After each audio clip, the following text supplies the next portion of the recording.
Lord. நாளிலே தேவனை ஆராதிக்கிறது குறித்து கேட்க போகிறோம். கடந்த வருஷங்களில் இந்த செய்தியை கட்டாயம் கேட்டிருப்பீர்கள். ஆராதனை என்பது எப்படிப்பட்ட ஆராதனை, ஆராதனையுடைய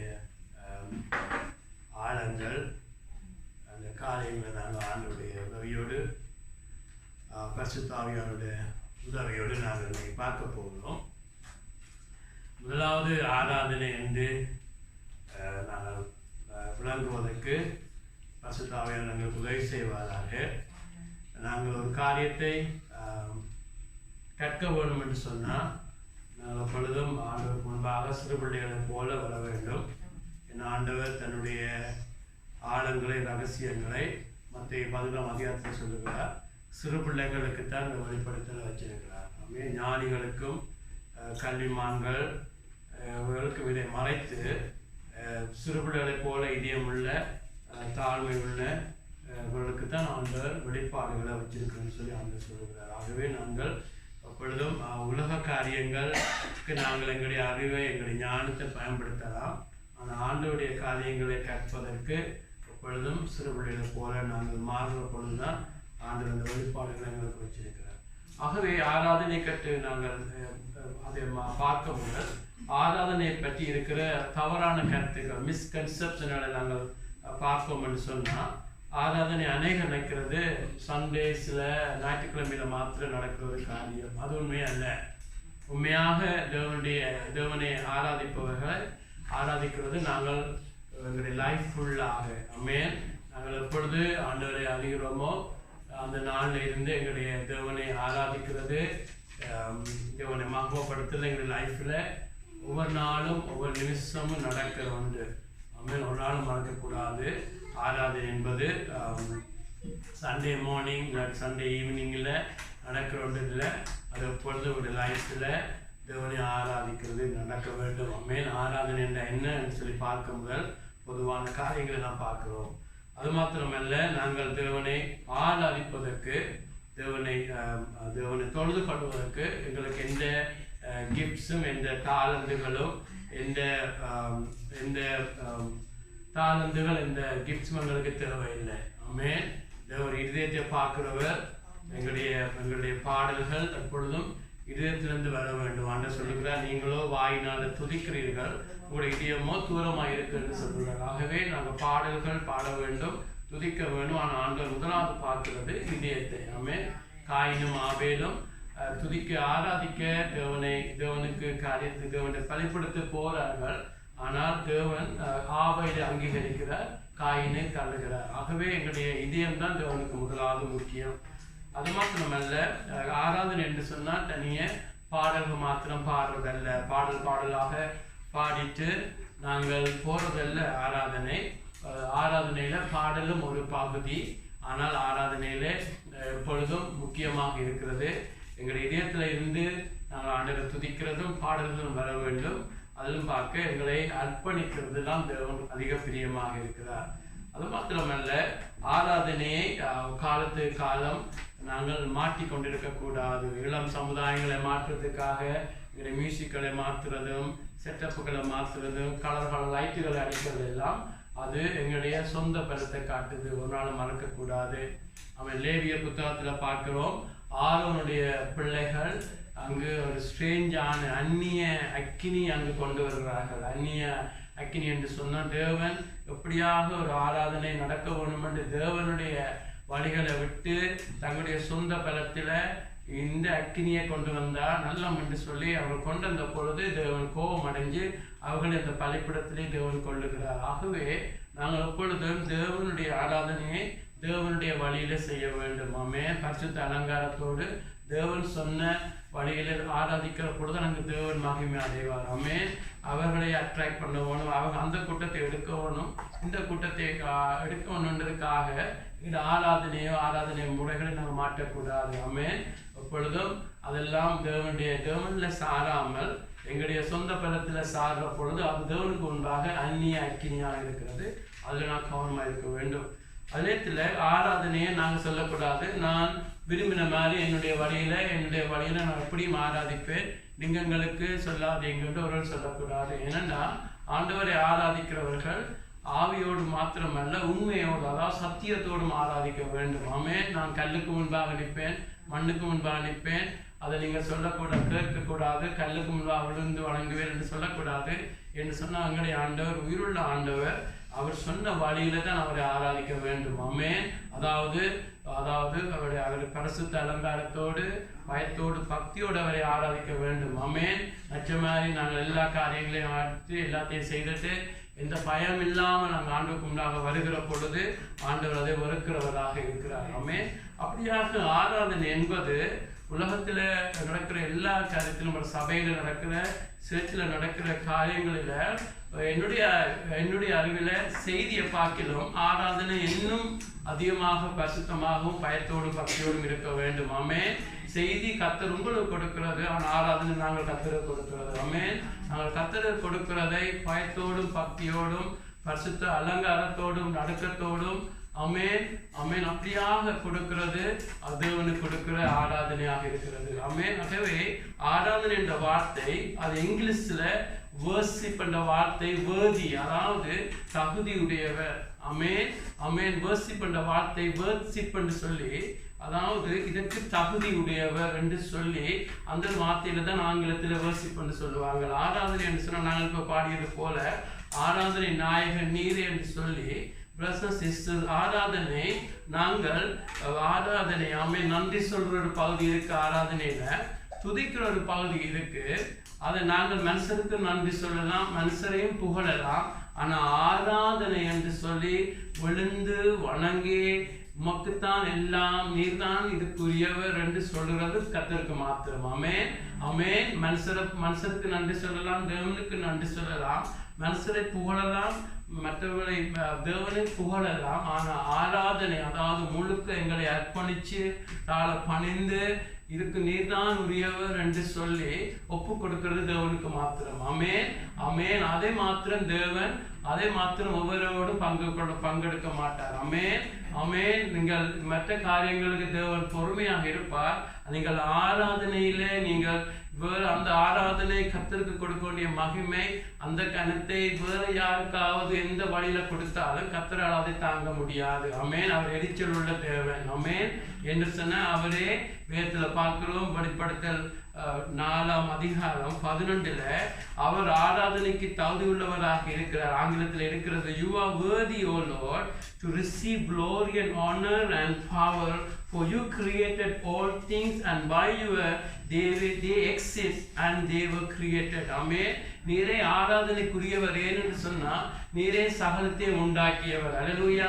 சகலத்தை உண்டாக்கியவர், சகலத்தை சிருஷ்டித்தவர், சகலத்தை சிருஷ்டித்து எல்லாத்தையும் உண்டாக்கி இல்லாமலிருந்து உண்டாக்கி எல்லாத்தையும் காத்து வருகிற தேவன் பிதா குமாரன் பரிசுத்த ஆவியாருக்கு மாத்திரம் ஆராதனை உரியது. ஆமென். அதுல நாங்கள் எப்பொழுதும் கவனமா இருக்க வேண்டும். ஆமென் என்று சொன்ன வேதத்துல பார்க்கிறோம், அந்த ஆராதனையில இருந்து சரியான உண்மையான ஆராதனை பணிந்து கொள்ளுகிறது, அவர் மகிமை கொடுக்கிறது. அதுல இருந்து விழுந்த பொழுது ரோமர் புத்தகம் 1ஆம் அதிகாரத்துல பார்க்கிறோம், அந்த ஆராதனை கொடுக்காமல் அவரை தேவன் என்று அறிந்த பிறகு இவர்தான் தேவன் என்று அவரை மகிமைப்படுத்தாமல், அவரை கனப்படுத்தாமல், அவரை மகிமைப்படுத்தாமல் அவரால் உண்டாக்கின காரியங்களை ஜனங்கள் ஆராதிச்சு, அது வேலையாக இருக்கலாம், அது பணமாக இருக்கலாம், அது மனுஷராக இருக்கலாம், அது உங்களுடைய பிள்ளைகளாக இருக்கலாம். உங்களுடைய ஆராதனை தேவனுக்கு போவதை விட மனுஷனுக்கு போகிற பொழுது அங்கு தகாத பாவங்கள், தகாத காரியங்கள் வருகிறது. ஒரு நாளும் மறக்கக்கூடாது.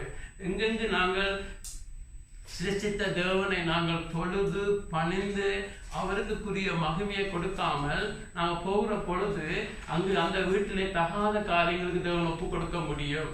ஆமென். உலகத்தில் இருக்கிற அநேகமான பாவங்களுக்கு முக்கிய காரணம் அவர்கள் உண்மையான தேவனை அவர்கள் இவர்தான் தேவன் என்று இயற்கையை பார்க்கிற பொழுது, பைபிளை தான் வாசிக்காட்டி பரவாயில்லை, இயற்கையை பார்க்கிற பொழுது இதற்கு பின்புக்கு ஒரு சிருஷ்டித்த தேவன் இருக்கிறார், கிரியேட்டர் இருக்கிறார் என்பதை அவர் ஏற்றுக்கொள்ளாமல் பெருமை அடைஞ்சு, இல்லை அது ஒரு தியரி, பிக் பேங் நடந்துச்சு, திடீரென நடந்துச்சு என்று சொல்லி பெருமையில சொல்லுகிற பொழுது தேவன் அவர்களை பொறுமையோடு இருந்து மறுபடியும் பெருமை அடைகிற பொழுது அவளை தகாதுக்கு ஒப்பு கொடுத்து விடுவார். ஆகவேதான் சிங்கங்களுக்கும் குரங்களுக்கு முன்பாக விழுந்து வணங்குற மாதிரி தகாதவர்களுக்கு ஒப்பு கொடுத்துட்டார். நீங்கள் உண்மையான மெய்யான பரிசுத்தமான எண்ணெய் தொழுதுகொள்ள நீங்க ரெடி இல்லை, அங்கு எல்லாம் நீங்கள் பெருமையில நீங்கள் எண்ணெய் தொழுது கொள்ளாமல் நீங்கள் அங்கங்கு பெருமையில நிற்கிற பொழுது அவளை கரெக்ட் பண்ணி பார்ப்பார். முடியாட்டி தகாதுக்கு ஒப்பு கொடுக்கிற பொழுது அங்கங்க போய் குரங்களுக்கு முன்பாக நீதான் தெய்வம், மாடுகளுக்கு முன்பாக நீதான் தெய்வம் என்று ஆண்டவரை உண்டாக்கின மிருகங்களுக்கு முன்பாக விழுந்து வணங்குறதுக்கு தேவன் ஒப்பு கொடுக்கிறார். அது தேவன் கொடுக்கிற தண்டனை. அது மாத்திரமல்ல, ரோமர் 1ஆம் அதிகாரத்தில் பார்க்கிறோம், தகாத பெண்களோடு ஆண்கள், சரியான ஒரு திருமண உறவில் இல்லாமல் ஆண்களோடு ஆண்கள் பெண்களோடு பெண்கள் என்ற இந்த ஹோமோசெக்சுவாலிட்டி எல்லாம் அதனுடைய ரூட் கோஸ், அதனுடைய காரணம் கூட சரியான ஆராதனை நடக்காத பொழுது ஜனங்கள் இருளை வரவழைச்சு எல்லாம் தாறுமாறாக நடக்கிறது. ஏன்னு சொன்னால் ஆண்டவர் நல்லவர், அன்புள்ளவர், பொறுமை உள்ளவர். ஆனால் இந்த ஆராதனை என்று வருகிற பொழுது சத்ருவானும் கூட அந்த ஆராதனை திருடுவதற்காகத்தான் பரலோகத்தில் பெரிய ஒரு போராட்டம் தொடங்கிச்சது. என்னென்னு சொன்னால் இந்த ஆராதனை தேவனுக்குரியது, அவருக்கு உரியது. ஆனால் அதை மகிமை கொடுக்காமல் அவரை தாழ்மை இல்லாமல் நடக்கிற பொழுது பொல்லாத காரியங்கள், லோகத்தில் ஒரு பாவங்கள் எல்லாம் சரியான ஆராதனை நடக்காத பொழுது. ஆகவே தான் கிறிஸ்தவராக இருக்கலாம், கிறிஸ்தவர் அல்லாதவராக இருக்கலாம், நாங்கள் எப்பொழுதும் சரியாக கற்றுக்கொள்ள வேண்டும் இந்த ஆராதனையை. கிறிஸ்தவர் என்று வருகிற பொழுது தேவன் எங்களுக்கு அதிகமாக எதிர்பார்ப்பார். நாங்கள் கிறிஸ்தவராக வந்த பிறகு நாங்கள் சரியான ஆண்டவரை தான் ஆராதிப்போம் என்று சொல்ல முடியாது. கிறிஸ்தவராக வந்த பிறகு உங்களுடைய லைஃப்ல நான் சொன்னது போல நீங்கள் பணத்தை முன்னுக்கு வைக்கலாம், ஆண்டவரை பார்க்கலாம், உங்களுடைய வேலையை முன்னுக்கு வைக்கலாம், உங்களுக்கு ஜனங்கள் உங்களை கனப்படுத்துறதை ஜனங்கள் என்ன சொல்றாங்க முன்னுக்கு வைக்கிற பொழுது நீங்க சரியான தேவனை ஆராதிக்காமல் மற்ற காரியங்களை ஆராதிக்கிறீங்க. ஆமென். உங்களுடைய லைஃப்ல வேலை வருகிற பொழுது, உங்களுடைய லைஃப்ல பிள்ளைகளை தேவனுடைய சமூகத்தில் பிள்ளைகள் முன்னுக்கு உங்களுடைய லைஃப்ல குறுக்கிடுகிற பொழுது, உங்களுடைய லைஃப்ல பலவிதமான காரியங்கள்னால நீங்கள் தேவனுக்கு கொடுக்க வேண்டிய கனம், தேவனுக்கு கொடுக்க மகிமையை நீங்கள் மற்ற திசையில மாறுற பொழுது கூட உங்களுடைய ஆராதனையில மாற்றங்கள் வருகிற பொழுது கூட அது கூட சரியாக இருக்காது, அங்க கூட இருள் வரும். ஆகவே ஆராதனைக்காக தேவன் அலைகிற தேவன் அல்ல, அவர் ஆராதனைக்குரியவர், அவருக்கு மகிமை போதுமாக இருக்கிறது. நீங்க சொல்றதான் அவர் மகிமைப்படுத்த போறது அல்ல, அவர் மகிமைக்குரியவர், மகிமை உள்ளவராகவே இருக்கிறார். ஆனால் நீங்கள் சரியாக அதை செய்யாத பொழுது இருள் உங்களுடைய லைஃப்ல வரும், ஒரு நாளும் மறக்கக்கூடாது. ஆமென், ஆமென். ஆகவே ஆராதனை என்பது ஒரு கிறிஸ்தவ வாழ்க்கையில, ஒரு மனுஷனுடைய வாழ்க்கையிலே ஆராதனை என்பது மிகவும் அவசியமானது, முக்கியமானது. ஆமென். இயேசு கிறிஸ்து ஆராதனையை எப்படியாக ஜெபம் ஒரு சுவாசம் போல இருக்கிறதோ அதே போல் ஆராதனை உங்களுடைய லைஃப்ல எப்பொழுதும் நடக்க வேண்டும். ஆமென், ஆமென். ஆராதனை என்று நான் சொன்னது போல ஆண்டுக்கு முன்பாக எங்களை நீர் மாத்திரம் தகுதி உள்ளவர். ஆமென், ஆமென். ஆராதனை எப்பொழுது எங்களுடைய லைஃப்ல ஆராதனை என்னும் உண்மையான ஆராதனை எப்பொழுது வரும் என்று சொன்னா எங்களுடைய விசுவாசம் வளர்கிற பொழுது. ஆமென், ஆமென். ஆரம்பத்துல நாங்கள் ஆண்டவரை எப்படி பார்க்கிறோமோ அவருக்கு அப்படித்தான் எங்களுடைய லைஃப் இருக்கும். அவர் அன்புள்ளவர், நல்லவர், பொறுமை உள்ளவர் என்று சொல்லி அவரை துதிச்சு புகழ்ந்து எங்களுக்குள்ள இருக்கிற எவ்வளவு அவரை குறித்து எங்களுக்கு எவ்வளவு வெளிப்பாடு இருக்கிறதோ அவ்வளவு தான் எங்களுடைய லைஃபை கொடுப்போம். ஆமென். ஆரம்ப நாட்கள் அவரை நம்புகிற பொழுது ஆண்டவரே என்னுடைய லைஃப்ல இந்த காரியத்தை கொடுக்கிறேன், அந்த காரியத்தை கொடுக்கிறேன் என்று சொல்லி நீர் நம்பிக்கைக்கு பாத்திரவான் என்று சொல்லி கொடுக்கிற ஒரு ஆராதனை. ஆமென். நாங்கள் நம்புறதுக்கு, நாங்கள் புகழ்றதுக்கு, நாங்கள் நேசிக்கிறதுக்கு, எங்களுடைய எல்லாவற்றையும் உங்களுடைய பலிப்படத்தில் வச்சு நீர் தான் எனக்கு வேண்டும். ஜோபு சொன்னது போல சொத்துக்கள் எடுபட்டு போனாலும் பிள்ளைகள் எடுபட்டு போனாலும் உண்மைத்தான் ஆராதிப்பேன் என்று சொல்லி சொல்ற இடத்துக்கு நாங்கள் எல்லாரும் வளர வேண்டும். ஆமென், ஆமென் என்று சொன்னா ஆராதனை என்பது ஆண்டவர் காரியத்தை கொடுக்கிறதால வரக்கூடாது. ஆமென். ஆகவேதான் சாத்தான் சேலஞ்ச் பண்ணுகிறான். சாத்தான் சொல்லுகிறான் யோபுடைய லைஃப்ல ஆண்டவருக்கு சொல்லுகிறான், ஆண்டவரை நீ பிள்ளைகளை கொடுத்திருக்கிறீங்க, சொத்துக்களை கொடுத்திருக்கிறீங்க, ஆகவேதான் யோபு உண்மை ஆராதிக்கிறான், ஆகவேதான் உண்மை அன்பு செய்யறான். அந்த பொழுது ஆண்டவர் சொன்னா சோதிச்சுப்பார், சேலஞ்ச் பண்ணுகிறார். எடுத்து பாருன்னு சொன்ன பொழுது அவன் ஒவ்வொன்றாக அகட்டினாலும் யோபு பணிந்து விழுகிறான். நான் நிர்வாணமா வந்தேன், நிர்வாணமா போவேன், கர்த்தரை ஆராதிப்பேன் என்று. அல்லேலூயா என்று சொன்ன ஆராதனை என்பது பிரச்சனை சிஸ்டர். உங்களுடைய லைஃப்ல ஒரு காரியம் இருக்கிறார், தேவனை ஆராதிக்க கூடாது. அது சுயநலமான ஆராதனை. ஆமென். எல்லாம் விடுபட்டு போனாலும் நீர் பார்க்கிறார். அல்லேலூயா. எங்களுடைய லைஃப்ல ஆசீர்வாதம் இருக்கோ இல்லையோ, ஆமென். எங்களுக்கு 15 வருஷமாக பிள்ளை இல்லை. திடீரென ஆண்டோடைய கிருபையினால் அற்புதமாக திமோத்தி பிறந்த பொழுது 16 வருஷத்துல பிறந்த பொழுது ஜனங்க சொன்னாங்க, உங்க ஆண்டவர் கண்ணை திறந்து விட்டார், இப்போ நீங்க ஆண்டவரை அன்பு செய்ய போறீங்க. நான் சொன்னேன், எங்களுடைய ஆண்டவரை நான் முதல்ல அன்பு செய்ய போல, நான் அன்பு செய்யறதுல மாற்றம் பெறாது. பிள்ளை வந்தாலும் நான் ஆண்டவரை அன்பு செய்ய போறேன்னா அது சுயநலமான அன்பு. ஆமென். எங்களுக்கு பிள்ளை தாராளோ இல்லையோ, ஆமென், அவர் என்ன செய்தாலும் அவர் ஆராதனைக்கு தகுதி உள்ளவர். அல்லேலூயா. எங்களுடைய லைஃபுக்குள்ள அவர் ஆராதனைக்கு தகுதி உள்ளவர். அவர் எங்களுக்கு போதுமான தேவனாக இருக்கிறார். ஆமென். ஒரு காரியம் நடக்கிறது, ஆகவே அவரை ஆராதிக்க போறேன், அது நடக்கிறது ஆராதிக்க போறேன்னு சொன்னா அது உண்மையான ஆராதனை அல்ல, அது சுயநலமான ஆராதனை. ஆமென். அதுக்கு நல்ல எக்ஸாம்பிள் யோபுவாக இருக்கிறான். ஆமென். எல்லாம் விடுபட்டு போனாலும் நீரே பாத்திரம் என்று சொல்லுகிறான். அல்லேலூயா. ஆகவே பிரசன்ஸ் இஸ் எங்களுடைய லைஃப்ல ஆராதனை என்பது, அந்த ஆராதனை இடத்துல எப்பொழுது உங்களுக்கு சோதனை வரும். இயேசுக்கே சோதனை வந்தது. இயேசு ஒரு மனுஷனா வந்த பொழுது பிசாசு சொல்கிறான், எல்லாம் தருவேன், உலகத்துடைய மகிமை எல்லாம் எனக்கு கொடுக்கப்பட்டிருக்கிறது, நான் எல்லாம் உனக்கு தருவேன், என்னை விழுந்து வணங்குகின்ற பொழுது ஆண்டு சொல்கிற தேவனை மாத்து நான் ஆராதிப்பேன் என்று. அல்லேலூயா. உங்களுடைய லைஃப்ல கூட பிசாசு சொல்லுவான், அதை தருவேன், இதை தருவேன், அந்த ஆசீர்வாதம் தருவேன், அது தருவேன், என்னை வணங்கு, நேரடியா வணங்காவிட்டாலும் தேவனுக்கு ஏன் முக்கியத்துவம் கொடுக்கிறா, ஏன் ஜபிக்கிறா, ஏன் எப்பொழுது ஆண்டவர்ல சாருகிறா, ஏன் அப்படி செய்யக்கூடாது, எப்படி செய்யக்கூடாதுன்னு சொல்லுகிறப்ப நீங்க சொல்லணும், தாராளம் இல்லையோ எங்களுடைய ஆண்டவரே ஆராதனைக்குரியவர். அல்லேலூயா. அப்படியான பிள்ளைகளை தான் அந்த ஆண்டவர் நாட்களை தேடுகிறார். அல்லேலூயா. ஆசீர்வாதம் வர்றதுனால ஒன்று வருகுதோ போகுதோ அதெல்லாம் 2வது காரியம். ஆமென். ஆமென். நாங்க வளர வளர எங்களுடைய ஆராதனை விசுவாசம் வர பாருங்க. ஆபிரகாமுடைய லைஃப்ல ஆண்டவர் ப்ராமிஸ் பண்ணுகிறார். ஆமென். ஆண்டவர் ப்ராமிஸ் பண்ணுகிறார். ஆபிரகாமுடைய லைஃப்ல அந்த குழந்தையை தருவேன். நாம சொல்ல, அதாவது இந்த ஈசாக்கு மூலம் தேவனுடைய சந்ததியை பெருக பண்ணுவேன் என்று சொல்லி போட்டு சோதிச்சு பார்க்கிறார்.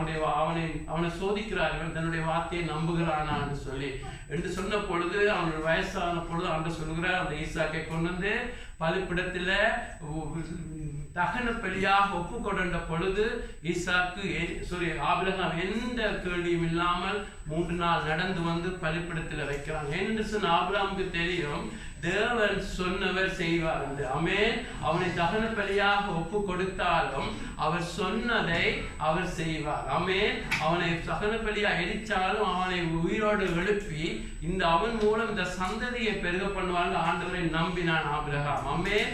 பிரதர்ஸ் சிஸ்டர்ஸ், எங்க லைஃப்ல நாங்கள் ஆண்டவர்ல வச்சிருக்கிற நம்பிக்கை, ஆண்டவர்ல வச்சிருக்கிற விசுவாசம், அவர்ல வச்சிருக்கிற வார்த்தையில வச்சிருக்கிற நம்பிக்கை, அவர் சொன்ன செய்வார். அப்படியாக ஆண்டவரை நம்ப ஆண்டவரை நீங்க அசையாத நம்பிக்கை வருகிற பொழுது நீங்கள் பலிபீடத்தில் வந்து உங்களுடைய ஒப்பு கொடுப்பீங்க. ஆமென். ஆண்டவரே, என்னுடைய நேரம் அல்ல உம்முடைய நேரம், என்னுடைய கனவு அல்ல உம்முடைய கனவு, என்னுடைய விருப்பம் அல்ல உம்முடைய விருப்பம். ஆண்டவரே, என்னுடைய எதிர்பார்ப்பு அல்ல, நான் கேட்கிறதே தரவேணும். ஆண்டவரே, நீ சித்தமானதை செய்யும் என்று எங்களை பலிபீடத்தில் வைக்கிறது தான் பவுல் சொல்லுகிறான், புத்தி உள்ள ஆராதனை. ஆமென்.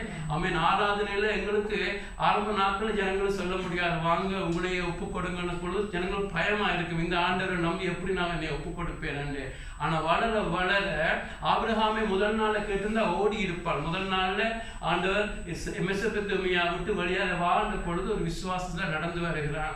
பின்பு பார்க்கிறான், குழந்தை இல்லை, 25 வருஷத்துக்கு குழந்தையை கொடுக்கிறார். பின்பு பார்த்தால் மெல்லமாக ஆண்டவர் அவனுடைய விசுவாசத்தை வளர்த்த பிறகு விசுவாசத்துல வளர்ந்த பொழுது கேட்கிறார், இந்த ஈசாக்கை கொண்டு வாழ்ந்த. அதே போல எங்களுடைய லைஃப்ல கூட ஆண்டவரை நாங்கள் எவ்வளவு நம்புறோம், எவ்வளவு விசுவாசிக்கிறோம் என்று பார்த்து எங்களுடைய விசுவாசத்தை தொடக்கி வர்த்திக்க பண்ணி ஆண்டவருடைய லைஃப்ல எதிர்பார்ப்பார், நீ இதை ஒப்பு கொடுக்கிறியா, நீ இதை ஒப்பு கொடுக்கிறியா, நான் சொன்னா செய்வியா என்று சொன்னால் விசுவாசம் ஆராதனை சேர்ந்து போய் கொண்டிருக்கும். ஆமென் ஆமென். விசுவாசிக்கிற பொழுது ஆண்டவருடைய பலிபீடத்தில் வைப்போம்.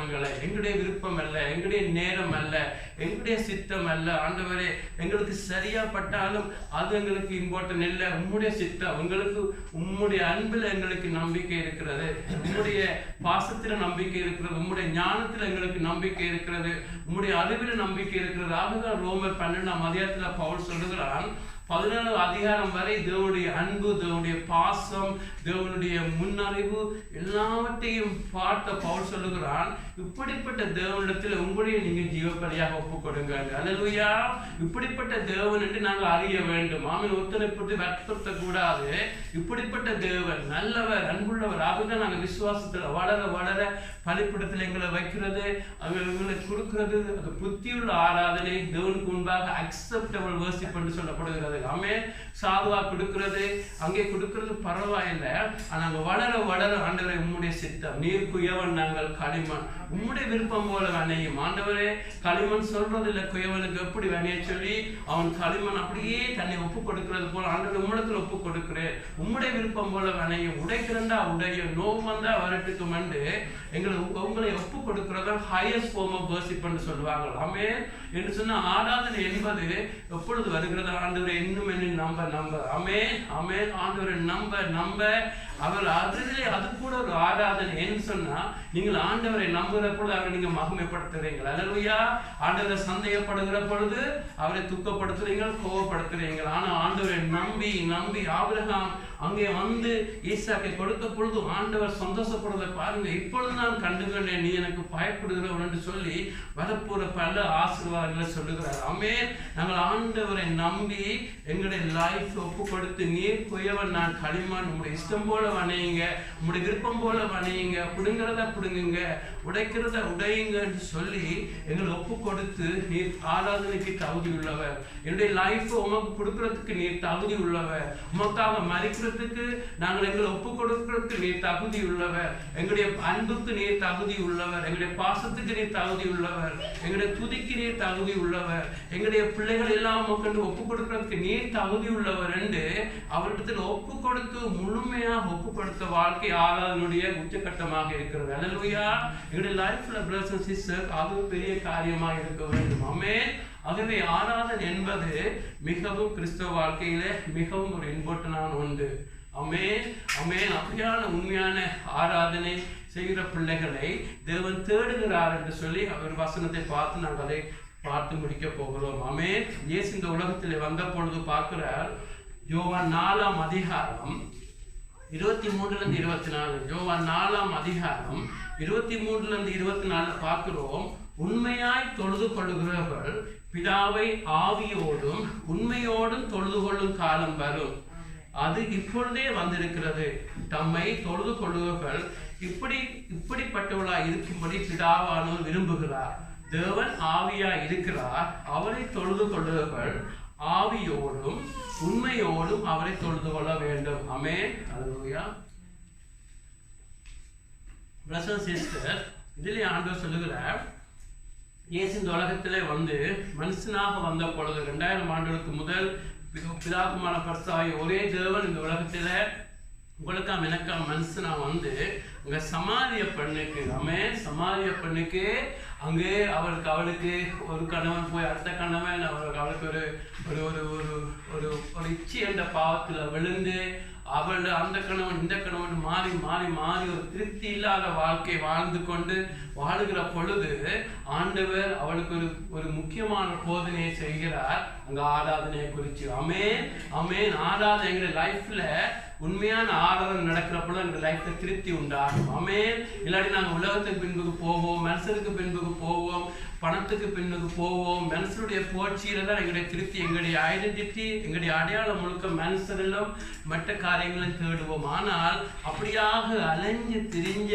ஒரு பெண்ணுக்கு தேவன் இயேசு கொடுத்த ஒரு முக்கியமான போதனை ஆராதனை. ஆமென். எங்களுடைய லைஃப்ல எப்பொழுது தேவனை முன்னுக்கு வச்சு எப்பொழுது எங்களுடைய ஆராதனை முன்னுக்கு வைக்காமல் இல்லாமல் எப்பொழுது ஆராதனையிலே ஆட்டங்கள் வந்து எங்களுடைய கண்கள் எங்க திரும்புவதோ அப்பொழுது எங்களுடைய லைஃப்ல திருப்தி இல்லாத வாழ்க்கை வரும். அப்பொழுதுதான் எங்களுடைய லைஃப்ல அசைக்கப்படுவோம், தேவையில்லாத இருளான பாவங்கள் வரும். ஆனா உண்மையான ஆராதனை நடக்கிற பொழுது பிரசன் சிஸ்டர் எங்களுடைய லைஃப்ல திருப்தி வருகிற பொழுது பிரசன் சிஸ்டர் தேவன் போதுமா இருப்பார். அல்லேலூயா. ஆகவே தான் இந்த சமாதிய பெண்ணுக்கு ஆண்டவர் ஆராதனை குறித்து நல்ல ஒரு போதனை செய்கிறார். அவர் சொல்கிறார், பிதாவை ஆவியோடு உண்மையோடும் தொழுது கொள்ளும் காலம் வரும். ஆமென் ஆமென். எங்கள் தேவன் இப்பொழுதே வந்திருக்கிறது, தம்மை தொழுது கொள்ளுங்கள் இப்படியா இருக்கும்படி பிதாவனை விரும்புகிறார் என்று சொல்லப்படுகிறது. ஆமென். பிதாவை ஆவியோடும் உண்மையோடும் தொழுது கொள்ளும் காலம் வரும், அது இப்பொழுதே வந்திருக்கிறது. ஆகவே இதுல என்ன ஆண்டவர் சொல்லுகிறார், அதற்கு முதல் தாவீது செய்த ஆராதனை, தானியேல் செய்த ஆராதனை ஆவியோடு உண்மையோடும் நடக்கவில்லை. ஆமென். நீங்கள் இதை ஆண்டவர் நான் பிளான் பண்ணல, ஆண்டவர் பிளான் பண்ண நம்புகிறேன். லாஸ்ட் வீக் நாங்க பார்த்தோம், எபிரேயர் 10ஆம் அதிகாரம் 20ஆம் வசனத்துல எப்பொழுது எங்களுடைய மாமிசத்துல பிரதர்ஸ் சிஸ்டர் எங்களுடைய இயேசுக்கும் ஒரு மாமிசம் இருந்துச்சு. ரோமர் 8ஆம் அதிகாரத்துல பார்த்தோம், இயேசுவுக்கும் ஒரு பாவ சாயலுக்குரிய ஒரு மாமிசம் கொடுக்கப்பட்டது. ஆனா இயேசு அந்த மாமிசத்துல ஒரு நாள் கூட தன்னுடைய விருப்பம் செய்யாமல் எதுக்கு விடாமல் பிதாவை உம்முடைய சித்தம் என்று சொல்லி அவர் ஒவ்வொரு நாள் ஒப்பு கொடுத்தபடி அவருடைய மாமிச திரட்சியிலே கிழிக்கப்பட்டது. அல்லேலூயா. ஆகவே கிழிக்கப்பட்ட பொழுது அவர் உயிரை கொடுத்த பொழுது தேவாலயத்தில் இந்த திரட்சியிலே கிழிக்கப்பட்டது. அல்லேலூயா. ஆகவே நான் எபிரேயர் 10ஆம் அதிகாரம் 20ஆம் வசனத்துல பார்க்கிறோம், இயேசு தன்னுடைய மாம்ச திரட்சியிலே கிழித்தபடியா புதிரும் ஜீவன் உள்ள ஒரு மார்க்கத்தை உண்டு பண்ணி இருக்கிறார். அல்லேலூயா. ஆகவே நாங்க பார்த்தோம், பழைய ஏற்பாட்டில் நடந்த ஆராதனைகள் அவர்கள் எப்படிப்பட்ட ஆராதனை செய்தாலும் அவர் அந்த திரட்சியிலே தாண்டி போக முடியாது. வெளிப்பிரகாரத்துல நின்று உட்பிரகாரம் போனாலும் மகா பரிசுத்தத்துக்குள்ள போக முடியாது. ஏன்னா திரட்சியில இருந்துச்சு. என்ன காரணம் பிரதர்ஸ் சிஸ்டர், அங்கு மனுஷனுடைய மாமிசமாக இருந்துச்சு. ஆமென். இந்த சதை அல்ல, மாமிசம், அதாவது தேவன்ல சாராத வாழ்க்கை, ஒரு இண்டிபெண்டன்டான லைஃப், அப்படியான ஒரு பாவத்து நிமித்தம் அந்த மாமிசம் லஸ்டாக அந்த மாமிச திரட்சியில இருந்த பொழுது பிரதர்ஸ் சிஸ்டர் யாரா இருந்தாலும் அந்த மாமிச திரட்சியில தாண்ட முடியாது. ஆமென். ஆகவே தான் ஒரு அங்கே செய்த ஆராதனை சரீரமும் ஆத்மாவும் அங்கு இன்வால்வ் ஆகி அவருடைய ஆராதனை நடந்துச்சு. ஆனால் அவருடைய மாமிச திரட்சியிலே அங்கு மாமிசம் அங்கு ஸ்ட்ராங்காக இருந்தபடியா அவள் ஆவிக்குரியவளாக இருக்கவில்லை. ஆமென். ஆகவேதான் பிரதர்ஸ் சிஸ்டர்ஸ் அங்கு அவருடைய ஆராதனையில நீங்க பாத்தீங்கன்னு சொன்னா அதிகமாக மியூசிக் பெரிய ரோல் பண்ணிச்சு. இன்னைக்கு மியூசிக் வேணும், ஆனா பழைய பாட்டுல மியூசிக் இன்ஸ்ட்ருமெண்ட் எல்லாம் அடிச்சு கத்தி அடிச்சு பாடல்கள் பாடுவது என்று சொன்னா அவர்கள் ஆவிக்குரியவளாக இருக்கவில்லை. அவர்களுக்கு இயேசுடைய ரத்தம் சிந்தப்படும் வரை எபேசியர் 2:1 பார்க்கிறோம், அவர்களுடைய ஆவியில மரித்திருந்தார்கள். ஆமென். அவள் ஆவியில மரித்திருந்தபடியா அவருடைய ஆராதனை ஆவியோடு செய்யப்படவில்லை. ஆவியோடு சொன்னா பரிசுத்த ஆவியானவர் அல்ல, ஆவின்னு சொன்னா எங்களுக்குள்ள இருக்கிற ஆவி. ஆமென். எங்களுக்குள்ள ஆவி, ஆத்மா, சரீரம் இருக்கிறது. அவை பழைய பாட்டுல மனுஷன் ஆவியில உயிர்ப்பில்லாதபடியா அது தாவீதா இருக்கலாம், எந்த பெரிய பரிசுத்தவான்களும் அவருடைய ஆராதனை முழுக்க ஆர்ப்பாட்டங்கள், பாடல்கள், தாளங்கள், மியூசிக்கள் இருந்துச்சு. ஆனால் அந்த திரட்சியில வழியாக அவள் கடந்து போக முடியவில்லை. அதுக்கு என்ன அடையாளம்? அவருடைய ஆவியில மரித்தபடியா அதுதான் அவருடைய பெஸ்டாக இருந்துச்சு. அவ்வளவு கொடுத்த ஆராதனை. ஆனா இயேசு சொல்லுகிறார், பிதாவை ஆவியோடும் உண்மையோடும் தொழுது கொள்ளும் காலம் வரும், அது இப்பொழுதே வந்திருக்கிறது. ஆமென். ஆகவே காலம் வரும் என்று சொல்ற பொழுது அவ்வளவு நாளும் அது வராம இருந்துச்சு. என்று சொன்னா ஜேசு மாத்திரம் ஒரு மனுஷனா நின்று அந்த ஆராதனை செய்கிறார். ஆனா ஜேசுக்கு தெரியும், தான் தன்னோட உயிரை ஜீவனை கொடுக்கிற பொழுது அந்த தேவாலய திரட்சியில மேலிருந்து கீழே கிழிக்கப்படும். அதுக்கு பிறகு நீங்களும் நானும் ஆவியோடு ஆராதிக்க முடியும். அல்லேலூயா. என்று சொன்னா நீங்களும் நானும் எங்களுக்குள்ள இயேசுடைய லைஃப் கொடுக்கிற பொழுது அந்த ஆவி உயிர்ப்பிக்கப்படுகிறது. எங்களுக்கு இருக்கிற ஆவி, ஆமென், எங்களுக்கு ஆவி உயிர்ப்பிக்கப்படுகிறது. நான் லாஸ்ட் வீக் சொன்னது போல எங்களுக்குள்ள இருக்கிற மாமிச திரட்சியில ஒவ்வொரு நாளும் கிழிக்கப்பட வேண்டும். அல்லேலூயா.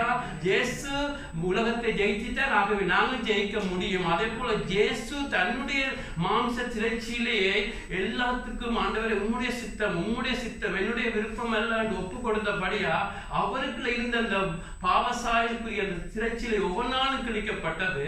கிழித்தபடியா அவர் பிதாவை அந்த திரட்சியில வழியாக போய் பிதாவை ஒரு மனுஷனா நின்று ஆவியோடு உண்மையோடு தொழுது பிதாவுடைய மார்பில் சாஞ்சு அப்படி ஒரு உறவு அவருக்குள்ள இருந்துச்சு. ஆனால் இயேசு உங்களுக்கும் எனக்கும் அப்படியாக ஆராதிக்கிற வழியை இயேசு திறந்திருக்கிறார். ஆமென். ஆகவே நாங்களும் ஒவ்வொரு நாளும் எங்களுடைய லைஃப்ல பிதாவே எங்களுடைய விருப்பம் அல்ல, உம்முடைய சித்தம். எங்க சின்ன காரியமா பெரிய காரியமா உம்முடைய சித்தம், எங்களுடைய விருப்பம் அல்ல உம்முடைய விருப்பம் சொல்லுகிற பொழுது எங்களுக்குள்ள இருக்கிற அந்த பொல்லாத மாமிசம் எங்களுக்குள்ள இருந்து ஒவ்வொரு நாளும் அசைக்கப்படும். ஆமென். கிழிக்கப்பட்டு பலவீனம் அடைஞ்சு எவ்வளவுக்கு அந்த மாமிசம் எங்களுடைய லைஃப்ல கிழிக்கப்படுவதோ எங்களுடைய ஆசைகள் இச்சைகள் எல்லாம் நாங்க சிலுவையில அறைய நாங்களும் பிதாவை ஆவியோடு உண்மையோடு தொழுதொள்ள முடியும். ஆமென். ஆமென். பிதாவுடைய சத்தத்தை கேட்க முடியும், பிதாவுடைய மார்பில சார முடியும், பிதாவோடு பேச முடியும். அந்த பாக்கியத்தை பரிசுத்தவான்கள் எவரும் படையப்பாட அனுபவிக்கவில்லை. அங்கே மோசே போய் தேவனோடு உறவாடுகிறான். மோசே மலையை விட்டு இறங்கி வருகிற பொழுது ஒரு ஆடையினால தன்னுடைய முகத்தை மூடுவான். என்று சொன்னா தேவனோடு இருக்கிற பொழுது அந்த கொடுத்த மகிமை வெளியிலே போகக்கூடாதுன்னு சொல்லி இறுக்கி மூடுகிறார். எடுத்த பொழுது மகிமை போய்விட்டது. ஆனா 2 கொரிந்தியர் 3 பார்க்கிறோம், எங்களுக்குள்ளேயோ மகிமை ஆவியார் எங்களுக்குள்ளேயே இருக்கிறார். அல்லேலூயா. எங்களுக்குள்ள இருக்கிறபடியா அந்த மகிமை எங்களை விட்டு போகாது, ஒரு நாள் கூடிக்கொண்டே இருக்கும். அல்லேலூயா. ஆகவேதான் இந்த புதிய பாட்டு பரிசுத்தவான்களை தேவன் மேன்மையான இடத்துல வச்சிருக்கிறார். அல்லேலூயா. தன்னுடைய பிள்ளையாக்கி வச்சிருக்கிறார். இயேசுவின் மூலம் அந்த திரைச்சிலையை கிழிச்சு உங்களுக்கு இதுதான் வழி. ஆமென். ஆமென். இதனால் உங்களுக்கு நாங்கள் ஒப்பு கொடுக்க தைரியமாக பிதாவுடைய சமூகத்துக்கு போக முடியும். ஆமென். ஆமென். எங்களுக்கு இருக்கிற மகிமை எங்களை தாழ்த்த எங்களை ஒப்பு கொடுக்க எங்களுக்கு இருக்கிற மகிமை தேவனுடைய பிரகாசம் இன்னும் கூடிக்கொண்டே இருக்கும். அல்லேலூயா. ஆகவேதான் பிரதர்ஸ் அண்ட் சிஸ்டர் எவருக்கு கொடுக்காத ஒரு பெரிய சிலாக்கியம் உங்களுக்கும் எனக்கும் இருக்கிறது.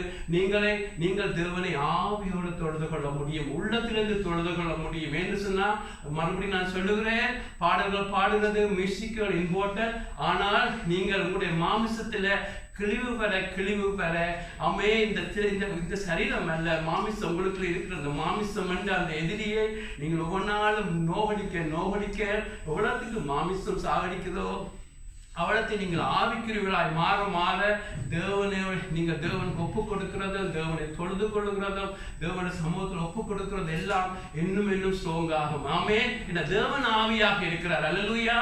தேவன் ஆவியா இருக்கிறபடியா ஆவியோடு ஆவி பேச முடியும். அல்லேலூயா. தேவன் ஆவியாக இருக்கிறார். ஆமென். அக்களோடு உறைஞ்சு சேர்க்க முடியாது. ஆமென். ஆமென். தேவன் ஆவியாக இருக்கிறபடியா நாங்கள் எவ்வளவுக்கு ஆவிக்குரியவர்களா மாறுவோமோ அவ்வளவுக்கு ஒன்றாக முடியும். ஆமென். ஆமென். ஆமென். தேவனோடு நாங்கள் உறவாடுகிறதுக்கும் அந்த காரியங்கள் செய்யறதுக்கும் புதிய பாட்டு பரிசுத்தவான்கள், புதிய உடன்படிக்கை பரிசுத்தவான்களுக்கு பெரிய பாக்கியத்தை கொடுத்திருக்கிறார். ஆமென். ஆகவேதான் எங்களை ஒப்பு கொடுங்க, இன்னும் சாங்க்டிஃபை பண்ண வேணும், என்ன நீங்கள் சுத்திகரிக்கப்பட வேணும். ஆமென். தேவன் இன்றைக்கும் அங்கே உலாவுகிறது போல வீட்டில் உலாவுகிறார், சபை வழி மத்தியில உலாவுகிறார். அவர் அசுத்தத்தை பார்க்க விரும்பாதவர். எங்களை நாங்கள் தேவையில்லாத புறங்கே தள்ளுங்க என்று சொன்னாங்கள். உலாவுகிற தேவன் பரிசுத்தர் என்று நாங்கள் பயப்பட்டு எங்களை ஒப்பு கொடுக்க எங்கள் தேவன் எப்படியாக பழைய பாட்டு பரிசுத்தவான்கள் பேசினாரோ அதை பார்க்கணும் அதிகமாக எங்களோட உலாவுவார். ஆமென். இயேசு ரத்தத்தால் நீங்க கழுவப்பட்டிருக்கிறீங்க, இயேசு உங்களோடு இருக்கிறார், தேவன் உங்களோட உலாவுகிற அனுபவம் இன்னும் மேன்மையான அனுபவத்தை தேவன் உங்களுக்கு வச்சிருக்கிறார். ஆமென். ஆகவே எங்களுடைய அர்ப்பணிப்பு எங்களுடைய தொழுகை எல்லாம் மேன்மையாக இருக்கிறது. ஆமென். என்று சொன்ன இயேசு அந்த வழி எங்களை திறந்தபடியா. ஆகவே எங்களுக்கு தேவன் கொடுத்த நாங்கள் ரட்சிக்கப்படுகிற பொழுது தேவனுடைய ஆவியானவர் வந்து எங்களுக்கு புதிய ஆவியை எங்களுடைய மனுஷன ஆவியை உயிர்ப்பித்து நாங்கள் தேவனை அந்த திரைச்சில வழியாக கடந்து ஒப்பு கொடுத்து ஆராதிக்கிறது உங்களுக்கும் எனக்கு கொடுக்கப்பட்டிருக்கிறது. ஆமென். நான் சொன்னது போல அது ஆட்டோமேட்டிக் அல்ல, நாங்கள் அர்ப்பணிக்க இயேசு அந்த திரைச்சியிலே கிழிச்சபடியா, இயேசு உலகத்தை ஜெயித்தபடியா உங்களுக்கு நம்பிக்கை இருக்கிற விசுவாசிகளுக்கு கிருபை போடுறது போல நீங்கள் ஒப்பு கொடுக்க இயேசுடைய உண்டாயின கிருபையை தேவன் உங்களுக்கு அந்த மாம்ச திரைச்சிலே கிழிப்பார். அல்லேலூயா. கிழிக்க நீங்கள் போய் தேவனோடு ஆவீங்கள். நீங்கள் தேவனுடைய சத்தத்தை கேட்கிற பிள்ளைகளா இருப்பீங்க. என்று சொன்னா பிதாவால அதுதான் பிதாவை கொடுக்கிற சந்தோஷம். ஆமென். ஆமென். பார்த்து கொண்டு இருந்தார். ஆனா தன்னுடைய குமாரன் வந்து அந்த திரைச்சிலே கிழிச்ச பிறகு பிதா பார்த்து கொண்டிருக்கிறார். தன்னோட பிள்ளைகள் வந்து உலாவ வேணும், உறவாட வேணும் என்று. அல்லேலூயா. பிரதர்ஸ் சிஸ்டர்ஸ், அது ஆழமான காரியங்கள் இருக்கிறது. ஆகவே உங்களுக்கு நீங்களும் நானும் தேவனை ஆராதிக்கிறது வித்தியாசமானது. ஆமென். ஆகவேதான் இயேசு சொல்லுகிறார், யோவான் சிறந்தவன் தான், இஸ்ரேலுக்குள்ள பிறந்தவர்களை யோவான் போல சிறந்தவன் எழுந்ததில்லை, ஆனாலும் இந்த புதிய உடன்படிக்கையில பிறக்கிறவர்கள் யோவான் பார்க்க பெரியவராக இருப்பாங்க. அல்லேலூயா என்று சொன்ன உங்களுடைய ஆராதனை வித்தியாசம். நீங்க தேவனை அப்பான்னு கூப்பிட முடியும். உங்களுக்கு பரிசுத்தம் இருக்கிற பொழுது ரோமர் 8 பார்க்கிறோம், அப்பா பிதாவை என்று சொல்லி தேவனை அதிகாரத்தோடு கூப்பிடுற சுதந்திரத்தை உங்களுக்கு கொடுத்திருக்கிறார். ஆமென். தேவனை தொழுது கொள்ள முடியும், தேவனுடைய சத்தத்தை கேட்க முடியும். அப்படியாக பரிசுத்தவான்கள் பழைய பாடல் இவருக்கும் அந்த சந்தர்ப்பம் கொடுக்கவில்லை. ஆமென். அப்பப்ப சில அனுபவங்கள் இருந்தாலும் தேவன் உங்களுக்கு எல்லாருக்கும் உண்டாக்கி இருக்கிறது இயேசுடைய காலத்திலே. அல்லேலூயா. ஆகவே தேவனை ஆவியோடு தொழுது கொள்ளுற காலத்தில் நீங்கள் நானும் இருக்கிறீர்கள். ஆமென். ஆகவே தான் நாங்கள் சபைகளில் மியூசிக் தேவை இல்லைன்னு இல்லை, எங்களுக்கு இன்ஸ்ட்ருமெண்ட் இங்கே இருக்கிறது, பிள்ளைகள் இருக்கிறாங்க. ஆனால் வீட்டில் சிஸ்டம் நடுவே சாரங்கவான் சிஸ்டம் பியானோ அடிக்க மாட்டார். ஆமென். அங்கே இருக்கைக்கே நாங்கள் தேவனை ஆவியோடு தொடர்ந்து கொள்ள வேண்டும். ஆமென். இங்கே இருக்கைக்க நன்றி சொல்லுகிறோம், துதிக்கிறோம், அது செய்யத்தான் வேண்டும். ஆனால் அதை தாண்டி நாங்கள் ஒப்பு கொடுக்கிறது உண்மையான ஆராதனை. ஆமென். ஆமென். தேவாலயத்துல 3 பகுதி, வெளிப்பிரகாரம், உள்பிரகாரம், மகா பரிசுத்தலம். ஆமென். வெளிப்பிரகாரம் உள்பிரகாரத்துல மியூசிக் இருக்கும், ஒப்பு கொடுத்தல் எல்லாம் இருக்கும். ஆனா மகா பரிசுத்தத்துல எல்லாம் அமைதி இருக்கும். ஆமென். அந்த இடத்துல நாங்க தேவனுடைய சத்தத்தை கேட்கிறது. ஆமென். அங்க ஆர்ப்பாட்டங்கள் இருக்காது, அங்க தேவனுடைய சத்தத்தை கேட்கிறது. ஆகவே நாங்கள் ஆரம்பத்துல ஆடுவோம், பாடுவோம், பாடல்கள் பாடுறது, தபையில அடிக்கிறது எல்லாம் நடக்க வேண்டும். ஆனா மெல்ல மெல்லமாக தாண்டி ஆண்டவரை துதிச்சு கடந்து போகிற பொழுது எங்களுடைய லைஃப்ல தேவனுக்கு முழுக்க ஒப்பு கொடுத்து அமைதியாகிற பொழுது அந்த நேரம் தேவனோட பேசுகிற நேரம் அதிகமா. ஆமென். ஆமென். அவர் ஆவியா இருக்கிற உங்களுடைய ஆவியில பேசுவார், உங்களுடைய மனதில் பேச மாட்டார், உங்களுடைய தலையில பேச மாட்டார், உங்களுடைய எண்ணத்துல பேச மாட்டார், அவர் ஆவியில பேசுவார். அல்லேலூயா. உங்களுடைய ஆவியில. ஆகவேதான் எங்களுடைய சத்தங்களை குறைக்கவும், வெளியிலிருந்து வர சத்தங்கள், மனுஷ சத்தங்கள், எங்களுடைய வர எங்களுடைய சொந்த ஞானங்களை எல்லாம் வெட்டி வெட்டி வெட்டி மாம்சத்தை எவ்வளவுக்கு சிறப்பிடிச்சு கிழிச்சு கொண்டு போற பொழுது தேவனுடைய ஆவியில பேச தொடங்குவார், தன்னுடைய சித்தத்தை பேசுவார். ஆமென். இதை சிகிச்சை சொல்லுவார். அங்கேதான் தேவனுடைய சத்தத்தை நீங்க கேட்க முடியும். அல்லேலூயா. இது எல்லாம் ஒரு புதிய உடன்படிக்கையில் இருக்கிற பிள்ளைகளுக்கு எல்லாருக்கும் தேவன் கொடுத்த பெரிய ஒரு ஆசீர்வாதம் சுதந்திரமா இருக்கிறது. ஆமென். ஆகவே தான் தேவனை ஆவியோட தொழுகிற காலத்துல நீங்க இருக்கிறீங்க. அல்லேலூயா. அது பரிசுத்த ஆவியானவர் இல்ல. ஆங்கில பைபிள்ல ஸ்மால் லெட்டர், அதாவது அந்த லோவர் லெட்டர், அதாவது அதாவது ஆவியன் கூட மனித ஆவியத்தான் சொல்லப்பட்டிருக்கு. அநேக பரிசுத்த ஆவியை நினைப்பார்கள், பரிசுத்த ஆவியன் உதவி செய்வார். அதுல சொல்லப்பட்டது உங்களுக்குள்ளே உள்ளான மனுஷன், ஆவிக்குரிய மனுஷனோடு அந்த ஆவியோடு தேவனை உண்மையா தொழுகிற காலம். ஆமென். அது மாத்திரமல்ல, உண்மையோடும், அதாவது ஆங்கிலத்தில் இருக்குது சத்தியத்தோடு. ஆமென். அதாவது நாங்கள் நச்ச மாதிரி ஆராதிக்க முடியாது. பரிசுத்த ஆவியானவர் உங்களுக்கு சொல்லுவார் எது சரியான சத்தியம், அதாவது பரிசுத்த அலங்காரத்தோடு. ஆமென். எங்களுக்கு கசப்பு இருக்கக்கூடாது. ஆமென். ஆமென். மத்திய 5ஆம் அதிகாரத்துல பார்க்கிறோம், நீங்க பலிபீடத்துக்கு வருகிற பொழுது நீங்கள் யாராவது நீங்கள் கவலைப்படுத்தினால், ஏதாவது தீங்கு செய்திருந்தால், அந்த நினைவு வந்தால் பலிபீடத்துல எல்லாத்தையும் வச்சுட்டு போய் ஒப்புரவாயிட்டு வாங்க. ஆமென். என்று சொன்ன தேவனை சத்தியத்தோடு ஆராதிக்க வேண்டும், பரிசுத்தத்தோடு ஆராதிக்க வேண்டும். ஆமென். பயத்தோடும் பக்தியோடும் ஆராதிக்க வேண்டும் என்று சொன்னா இது தேவன் எல்லாத்தையும் பார்க்கிறவர். ஆமென். அதுதான் காயினை அங்கு நிராகரிக்கிறார், ஆபேலை அங்கீகரிக்கிறார். ஆமென். ஆகவே எங்களுடைய தேவனை நாங்கள் வருகிற பொழுது சத்தியத்தோடு ஆராதிக்க வேண்டும், பரிசுத்த அலங்காரத்தோடு ஆராதிக்க வேண்டும். அந்நிய அக்கினிகளை கொண்டாடுறது போல நாங்கள் எங்களோட சொந்த ஐடியாக்களை அங்கே கொண்டக்கூடாது. ஆவியோடு உண்மையாக வந்து ஆண்டோட பாத்துல ஆண்டவரே உண்மை நாங்கள் விழுந்து வணங்குகிறோம். ஆமென். எங்களுடைய விருப்பங்களை உம்மிடத்தில் ஒப்பு கொடுக்கிறோம். நீரே பகுதி உள்ளவர் என்று தேவனுக்கு முன்பாக எங்களை ஒப்பு கொடுத்து அந்த சத்தியத்துல வளர ஆவியானவர் சொல்லி தருவார். ஆமென். ஆவியான உதவி இல்லாட்டி நீங்க உண்மையான ஆராதனை செய்ய முடியாது. ஆமென். ஆகவேதான் தேவன் எங்களை நேசித்து இயேசுவை கொடுத்தார், பரிசுத்த ஆவியை கொடுத்திருக்கிறார். ஆகவே தேவன் எங்களோடு பேசிக்கொண்டே இருப்பார். ஆமென். என்று சொன்ன ஆராதனையில தேவன் சந்தோஷப்படுகிறார். ஆமென். தேவன் சீக் பண்ணுகிறார். ஆமென். ஒன்றை நீங்க துறஞ்சாதான் தேடுவீங்க. அதே போல தேவன் இப்படிப்பட்ட ஆராதனை உள்ளவர்களை விரும்புகிறார் என்று இங்க இருந்தாலும் ஆங்கிலத்தில் இருக்கிறது சீக் பண்ணுகிறார். அதாவது அப்படியான உண்மையான ஆராதனை அநேகத்தில் இல்லாதப்பதான் தேவன் தேட வேண்டி இருக்கிறது. ஒரு நாள் மறக்கக்கூடாது. ஆகவே நாங்கள் தேவன் அப்படியான ஆராதனை ஆராதனைத்தான் சீக் பண்ணுகிறார், தேடுகிறான்னு சொன்னா நாங்களும் அந்த இடத்துல நிற்க வேண்டும். ஆமென். தேவனே, நீங்கள் எவ்வளவு நேசிச்சிருக்கிறீங்க, எவ்வளவு அன்பு செய்திருக்கிறீங்க என்று சொல்லி எங்களை ஒப்பு கொடுக்கிறது உண்மையான ஆராதனை. ஆமென். ஆமென். அந்த ஹையஸ்ட் ஃபார்ம் ஆஃப் வர்ஷிப், தேவன் விரும்புகிற ஆராதனை அவரை நம்பி அவரை நேசிச்சு எங்களை முழுமையாக ஒப்பு கொடுக்கிறது. ஆமென். பாடல் இருக்கவும் மியூசிக் இருக்க வேண்டும், ஆனால் படிப்படியாக போய் அங்கு அமைதியாக நாங்கள் நின்று எங்களை முழுமையாக ஒப்பு கொடுத்து இந்த இடத்துல மாத்திரமில்லை, சண்டேஸில் நடக்க வேண்டும். எங்களுடைய லைஃப்பில் ஒவ்வொரு நாளும் அந்த ஆராதனை நடந்து கொண்டிருக்க வேண்டும். ஆமென். நீங்கள் 6 நாளும் உண்மையாக ஆராதிச்சால் இங்கே வருகிற பொழுது ஆராதனை ஈஸியாக இருக்கும். உங்களுக்கு ஒரு லீடரே தேவையில்லை. ஆமென். ஒப்பு கொடுக்க வேண்டும். அவன் ஒப்பு கொடுக்கிற பொழுது நாங்கள் ஆவிக்குரியவர்களாக இன்னும் மாற தேவன் என்னோடு உங்களோடு பேசிக்கொண்டே இருப்பார். ஆமென். அது மாத்திரமல்ல, நாங்கள் பார்க்கிறோம் தேவனுக்கு கொடுக்கிற ஆராதனையில விலக்கிறையில் இருக்க வேண்டும். ஆமென். அதாவது பார்க்கிறோம், யோவான் கொஞ்சத்தை முடிக்கிறேன். யோவான் 12ஆம் அதிகாரம் 3 பார்க்கிறோம். அப்பொழுது மரியாள் விலையேற பெற்ற களங்கம் இல்லாத நலதம் என்னும் தைலத்தில் ஒரு ராத்தல் கொண்டு வந்து அதை இயேசுவின் பாதங்களில் பூசி தன் தலைமயிரால் அவருடைய பாதங்களை துடைத்தாள். அந்த வீடு முழுவதும் தைலத்தின் பரிமளத்தினால் நிறைந்தது. ஆமென். ஆமென். இதுல பார்க்கிறோம், ஆண்டவருக்கு கொடுக்கிற ஆராதனை அதாவது அது விலை கோஸ்ட் பண்ண வேணும் என்று சொல்லுவாங்க. ஆமென். ஆமென். ஆராதனை என்ன சொல்லுகிறோம்? ஆண்டவரே, நீ தகுதி உள்ளவர், நான் நம்புறதுக்கு நீ தகுதி உள்ளவர், போற்றிக்கு தகுதி உள்ளவர். அதே போல இந்த பெண்மணி இந்த ஸ்காலர்ஸ் அதை வேறு ஆராய்ச்சிகள் சொல்கிறார்கள், அவளிடத்துல இருந்தது, அவள் தன்னுடைய திருமணம் ஆன பிறகு தன்னுடைய கணவனுக்கு இதை வச்சிருந்தான்னு நம்புகிறார்கள். ஆனால் ஆண்டவருடைய நேசத்தினால திருமணமாக முதலேயே அதை கொண்டு வந்து இதோடைய பெறுமதி ஒரு வருஷ சம்பளமா, அதாவது இந்த வருஷம் இப்ப பார்ப்போம்னா 50,000 60,000 இருந்திருக்கும். அதை கொண்டு வந்து ஆண்டெடுத்த ஆளுல ஊற்றி விடுகிறார். ஆமென். அப்படி சுற்றி இருந்தவர்களுக்கு எல்லாம் அதை பொறுக்க முடியாம போச்சு. ஐயோ, இதை கொடுத்திருக்கலாமே, விட்டு செஞ்சிருக்கலாம் என்ற பொழுது, ஆனா அவளுக்கு அது முக்கியம் அல்ல. ஆமென். அதை கொண்டு ஆண்டுடைய பாத்துல ஊட்டுகிறார். அது என்னத்தை சொல்லுவது சொன்னா, பிரதர் சிஸ்டர், ஆண்டவருக்கு அவள் பார்க்கிறாள், இதை பெறுவதற்கு இந்த தைலத்தை ஊட்டுவதற்கு அவர் தகுதியானவர். ஆமென்.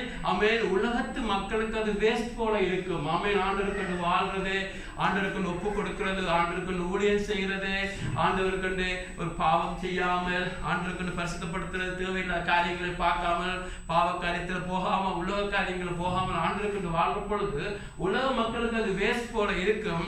ஆனா ஆண்டவரை நேசிக்கிறவர்களுக்கு அது மகிமையானது. அல்லேலூயா. உலக மக்களுக்கு அது வேஸ்ட் போல இருக்கும். ஐயோ, ஆண்டவருடைய பாத்துல இதை வேஸ்ட் ஆக்கிட்டாள் என்று அங்கு ஜூதாஸ் அங்கு முதலாவது கவலைப்படுகிறார். ஜூதாசை போன்ற இவர்கள் கவலைப்படுவார்கள். ஆனால் ஆண்டவர் அதை அங்கீகரிக்கிறார். ஆகவே நாங்கள் ஆண்டவருக்கு ஒரு காரியம் கொடுக்கிற பொழுது எங்களிடத்திலே கேட்க வேண்டும், அது எங்களுடைய லைஃப்ல அது கோஸ்ட் பண்ணுதா? அதாவது அதிகாலை எழுப்பி ஜெபிக்கிற கஷ்டம், ஆனால் ஆண்டவரை நேசிச்சு அதை எங்களுக்கு கோஸ்ட் பண்ண வேண்டும். ஆமென். அதிகாலையில சபைக்குள்ள ஆண்டு கொண்டு காரியம் செய்வது பணமா இருக்கலாம். எங்கள் லைஃப்ல பணத்தை கொடுக்கிற பொழுது கூட அதையும் ஆண்டவர் பார்க்கிறார். ஆமென். ஆண்டவர் பாருங்க, அங்கே ஒரு ஆலயத்துல இருக்கிறார், அங்கே அநேகர் வந்து பணங்களை போடுவார். 1000 10,000 என்று அநேகர் போடுகிற பொழுது அங்க ஒரு விதவை வருகிறார். அவளுக்கு அந்த நாளுக்கு கொஞ்சம் சதமோ கொஞ்சம் காசு இருந்துச்சு. ஆனால் அவள் அதை எடுத்து அங்கே போட்டுட்டு போற பொழுது எல்லாத்தையும் பார்க்கிறவர், எல்லாரும் இதயத்தையும் அறிஞ்சவர் சொல்லுகிறார், சீசர்களுக்கு கூப்பிட்டு அவள் தான் கூட கொடுத்தார். சீசர்களுக்கு விளங்கவே இல்லை. என்ன ஆண்டவர் சொல்லுகிறீர்? அவளது 2-3 பெனிஸோ அந்த போட்டு போற ஆண்ட சொல்லுகிறார். மற்ற எல்லாரும் தங்களிடத்துல இருக்கிறதுல கொஞ்சத்தை எடுத்து கொடுத்தார்கள், ஆனா இவ்வளவு தனக்கு உள்ளதெல்லாம் போட்டார். அல்லேலூயா. அதுதான் ஆண்டவர் பார்க்கிறார். ஆமென். உங்களுடைய லைஃப்ல நீங்கள் அதை செய்தோம், இதை செய்தோம், அது செய்தோம் என்று பார்க்கிறதல்ல, நீங்கள் எவ்வளவுக்கு ஃபுல்லா ஆண்டவரத்துல உங்களுக்கு கொடுக்குறீங்களோ. ஆமென். ஆண்டவருடைய கால்குலேஷன் வித்தியாசம். ஆமென். ஆண்டவருடைய கால்குலேஷன் இதயத்திலிருந்து எவ்வளவு கொடுக்குறீங்க. ஆமென். அவளுக்கு இருந்ததை கொடுத்தார்கள். சொன்னா அன்றைக்கு அவர் சாப்பிடாம இருந்திருக்கலாம், அவங்களுக்கு தெரியாது. அதாவது இருந்ததே கொடுத்தாருன்ற பொழுது எங்களுடைய லைஃப்ல கூட ஆண்டவர் பார்க்கிறார், எங்களுக்கு கூட தியாகம் இருக்கிறது. ஆமென். அவருக்கு வாழ்ற வாழ்க்கை, அவருக்கு கொடுக்குற வாழ்க்கை, அவருக்கு வாழ்றது, வேலிடங்கள்ல வருகிற சேலஞ்சுகள் மத்தியிலே அவருக்கு நிற்கிற பொழுது எங்க லைஃப்ல கோர்ஸ் பண்ண வேண்டும். ஆமென். சில இடத்துல அவமானம் வரும், சில இடத்துல அதனால பசி உண்டாகலாம், சில இடத்துல அதனால பாடுகள் உண்டாகலாம். அதன் மத்தியிலும் ஆண்டவரே நீ தகுதி உள்ளவர், இதை பாடுபடுவதற்கு, துன்பப்படுவதற்கு, அவமானப்படுவதற்கு நீர் தகுதி. நாங்கள் அவமானப்பட்டாலும் நீர் இதை வருவதற்கு தகுதியுடன் சொல்லப்படுது. அது கூட ஒரு ஆராதனை. ஆமென். அவங்களுடைய லைஃப்ல ஆண்டவரை மையமா வச்சு வச்சு வச்சு நாங்கள் போகிற பொழுது அந்த ஆராதனை இன்னும் அவரை சுற்றியே இருக்கும். ஆமென். எல்லாத்துக்கும் இருக்கிறார். ஆகவே கடைசி ஒரு வசனம் பார்க்கிறோம். எபிரேயர் 12ஆம் அதிகாரம் 28-29. எபிரேயர் 12ஆம் அதிகாரம் 28-29 பார்க்கிறோம். ஆதலால் அசைவில்லாத ராஜ்யத்தை பெறுவர்களாகிய நாம் பயத்தோடும் பக்தியோடும் தேவனுக்கு பிரியமாய் ஆராதனை செய்யும்படி கிருபையை பற்றி கொள்ள கடுவோம். நம்முடைய தேவன் பட்சிக்கிற அக்கினியாக இருக்கிறார். ஆமென். ஆமென். எங்களுடைய தேவனை ஆராதிக்கிறதுக்கு, அவருக்கு பிரியமான ஆராதனை செய்யறதுக்கு, அவருக்கு முழுக்கங்கள் ஒப்பு கொடுப்பதற்கு, எல்லா பாடுகள் மத்தியில் எல்லாம் அடிபட்டு போனாலும் நீர்தான் எங்களுக்கு வேண்டும் என்று ஆராதிக்க வேணும். எங்களால் முடியாது, அதுக்கு கிருபை இருக்குன்னு பைபிள் சொல்றது. அல்லேலூயா. ஆண்டவரே இப்படி எல்லாம் சத்தியத்தை கேட்டோம், எப்படி முடியும்? எப்படி யோபை போல ஆராதிக்க முடியும்? ஆண்டவரே எப்படி தாவீதை போல எல்லாத்தையும் விட்டுட்டு மட்டும் வர முடியும்? எப்படி இந்த பெண்ணை போல முழுக்க கொடுக்க முடியும்? ஆண்டவரே அப்படி ஏதாவது என்று சொல்ற பொழுது தேவன் கிருபையை கொடுப்பார். ஆமென். சத்தியம் வருகிற பொழுது ஆண்டவரே எங்களுக்கு இப்படிப்பட்ட ஆராதனை விருப்பம், ஆண்டவரே இப்படித்தான் எங்களுக்கு செய்ய விருப்பம், ஆனால் எங்களுக்கு உதவி செய்யும் என்று சொல்ற பொழுது கிருபை கொடுப்பார். ஆமென். பலன் கொடுப்பார். எந்த சூழ்நிலையிலும் அவரை ஆராதிக்க வைப்பார். ஆமென். ஆமென். ஆமென். சாட்சியா சொல்லுகிறேன், எங்களோட ஒலிவியாவுடைய லைஃப்ல ஒரு சர்ஜரி நடந்துச்சுது.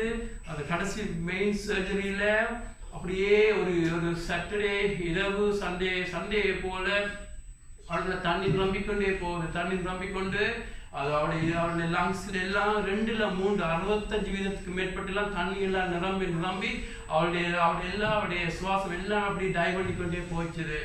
ஆமென்.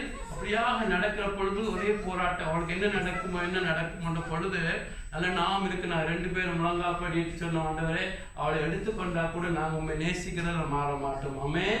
அவளை எடுத்துக்கொண்டாலும் நீர் தான் எங்களுடைய தகப்பன், நீர் நல்லன்மை தான் செய்வேன்னு சொல்லி ஒப்பு கொடுத்தோம். ஞாபகம் இருக்கிறது. அதில் ஒப்பு கொடுத்து போட்டு அப்படியே சமானமா இருந்தோம். நெக்ஸ்ட் டே டாக்டர் வந்தாங்க, எல்லாம் கண்டுபிடிச்சு ஒரு 2-3 ஹவர்ஸ்ல ஃபுல்லா எல்லாம் நார்மலா வந்து அவர் மறுபடியும் எல்லாம் ஓகே ஆயிடுச்சு. ஆமென். லைஃப்ல சோதனைகள் வரும். நினைக்காதீங்க கிறிஸ்தவ வாழ்க்கைன்னு எல்லாமே அப்படி போகமெண்ட் இல்லை. சோதனைகள் வரும். அதுல ஆண்டவர் சோதிப்பார். ஆமென். ஆமென். அவளை எடுத்துக்கொண்டாலும் உண்மை நாங்கள் உண்மைத்தான் நேசிப்போம், உமக்கு தொடர்ந்து ஓடுவோம். ஆமென். ஆமென். அப்படித்தான் இழந்தாலும் அவளை நாங்கள் பரவத்துல காண்போம். ஆமென். பிரதர்ஸ் சிஸ்டர்ஸ், எங்களுடைய ஆண்டவர் எல்லாத்துக்கும் பாத்திரம். நாங்க யாரு? எங்கேயோ இருந்து எங்கேயோ பாவத்துக்கு அலைஞ்சு ஒரு பொல்லாத மனுஷரை தேடி வந்தாரு எங்களை. ஆமென். அவர் நேசத்துக்கு இழப்பார், எல்லாத்துக்கும் அவர் பாத்திரர். ஆமென். அவர் எடுத்தால் என்ன கொடுத்தால் என்ன எல்லா மத்தியிலும் அவரே பாத்திரர். அல்லேலூயா. எங்களுடைய ஆண்டவர் பாத்திரராக இருக்கிறார். ஆக இந்த இடத்துல எழுந்து நின்று ஆண்டவருக்கு நன்றி சொல்லுவோம். ஆண்டவர் எங்களை ஒப்பு கொடுப்போம். ஆண்டவரே எங்களுடைய மகிமை, எங்களுடைய துதி, எங்களுடைய கனம், எங்களுடைய வாழ்க்கை எல்லாத்துக்கும் நீரே பாத்திரர். ஆண்டவரே எங்களுடைய லைஃப்ல நீர் விரும்புகிற இந்த உண்மையான ஆராதனை இன்னும் வருவதாக என்று சொல்லி எங்களிடத்தில் ஒப்பு கொடுப்போம். ஆண்டவர் ஒப்பு கொடுப்போம். ஆண்டவரே அப்பா ஒப்பு கொடுக்கிறோம். ஆண்டவரே அன்றைய கேட்போம். ஆண்டவரே ஆவியோடு உண்மையோடு தொழுது கொள்வர்களாக நீர் தேட வேணாம். ஆண்டவரே இதோ இருக்கிறோம் என்று சொல்லுவோம். ஆண்டவரே அப்பா தேடுகிற போல உண்மை நாங்கள் தேட விட்டதில்லை, மன்னிங்க பிதாவே. ஆண்டவரே இதோ இருக்கிறோம். ஆண்டவரே எல்லா சூழ்நிலையிலும் இதோ உண்மை நாங்கள் நேசிக்க எங்களுக்கு உதவி செய்யுங்க.